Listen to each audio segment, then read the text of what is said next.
why does my line art always look worse than the sketch? What can I do to make it look better? I struggled with line art for the longest time and learned all sorts of tips, tricks, and techniques to improve my line art skills. And I'll tell you what I figured out so maybe you don't have to struggle as long as I did. Here's a scenario that might just sound a little bit familiar. You sketch something and you actually end up with a pretty nice one. This one deserves to be taken further. So you lower the opacity of your sketch, make a new layer on top, and draw your line art. And now that you're done with your line art, you delete your sketch layer and... Oh no, not again! Why does it look so bad? So there are a lot of reasons this can happen. Here's a quick thing you can check first. Is your sketch layer too visible? The problem with your sketch layer being too visible is that you might confuse it with the line art. I used to do this all the time. Luckily, there's a very easy fix for this. Just make your sketch layer more transparent so that you can barely see it. I like to make it a different color entirely so I can make sure I don't confuse my sketch and line art. But what if you already do this? In fact, you might be thinking that this is way too obvious. The problem is definitely something else. So my sketches used to look something like this. There's actually a problem with this sketch. And I think the problem is that our human brains just work too well. Humans are fantastic at perceiving patterns and organizing visual information, even when that information is incomplete. Take a look at these images. Even when there are only disparate elements, the human eye tends to perceive it as a whole, united form instead. This is known as the Gestalt? How do you pronounce this? Gestalt pronunciation. This is known as the Gestalt principles of visual perception. But how does that relate to the sketch? See, when we're looking at a messy sketch, we generally don't perceive each individual stroke. Instead, the strokes come together to imply a larger form, even if some of the lines are missing. Unfortunately, once I started doing line art, I was forced to actually start nailing down these implied forms, which meant I had to understand them fully to draw them. And at this point, any gaps there were in my knowledge started to make themselves very apparent. This was because I tended to use much thinner lines for my line art, so I had to be way more precise. So how do you prevent this? Well, one way of doing it is that I started making my sketch much neater.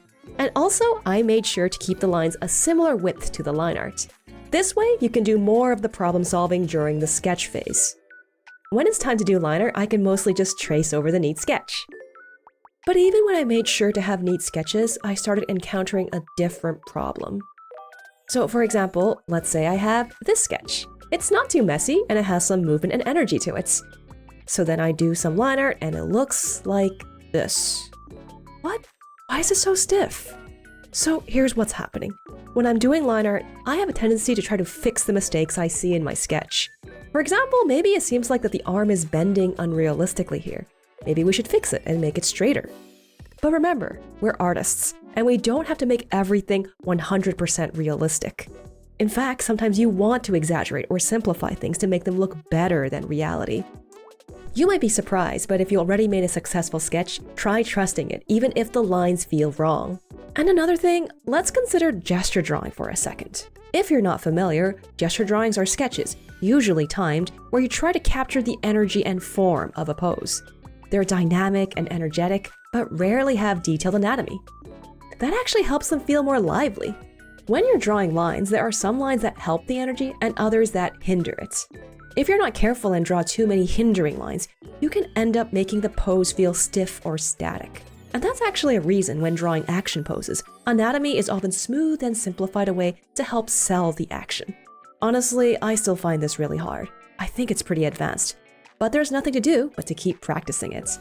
But there's something you still might be wondering about. Maybe something obvious that I seem to have skipped. Where are these lines supposed to go in the first place?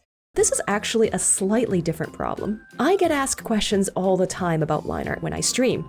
The way I draw, I'm usually drawing lines to make art, so that makes it line art, right? But I think what they're actually asking about is draftsmanship, also known as, well, drawing. And the process of learning that is long and convoluted, to say the least. But not impossible, as long as you keep working at it. What people usually mean when they say line art is the process of tracing over your sketch to make clean lines. So let's go back to that for now and see what kind of things we can do to make your line art look even better. So one tip you might have heard is to vary your line width. Instead of having your lines all the same boring width, you can make it more exciting by making your lines thicker or thinner in certain places. Except, for the most part, I don't use it. In fact, I love the look of art that uses uniform line width all the way through. You can see a lot of this in some animators' work, and I think they're some of the most cracked artists out there. I love how their work manages to be so expressive, despite how minimal the line work is. That said, line width can be used to help make your art more interesting. But there is one important thing to remember. Lines don't exist in real life. Lines are a tool to help artists depict form, so there's no strict rule telling you where lines should be thicker. That entirely depends on the artist. So here are some places I like to thicken my lines. First, the areas where two surfaces touch and create a very dark shadow. I might also make lines thicker for forms that are closer to the viewer, or sometimes I like to thicken the lines on the outside of an object to make it stand out. And finally, when working with thicker line art, sometimes I like to add thickness where the lines curve the most. Think about where you would naturally press harder when drawing curves. You can try it for yourself. Anyway, while adding line width is optional, it can help make your line work look more lively and dynamic. However, adding line width can be a bit tedious. I have to draw over my lines over and over again to get the perfect thickness.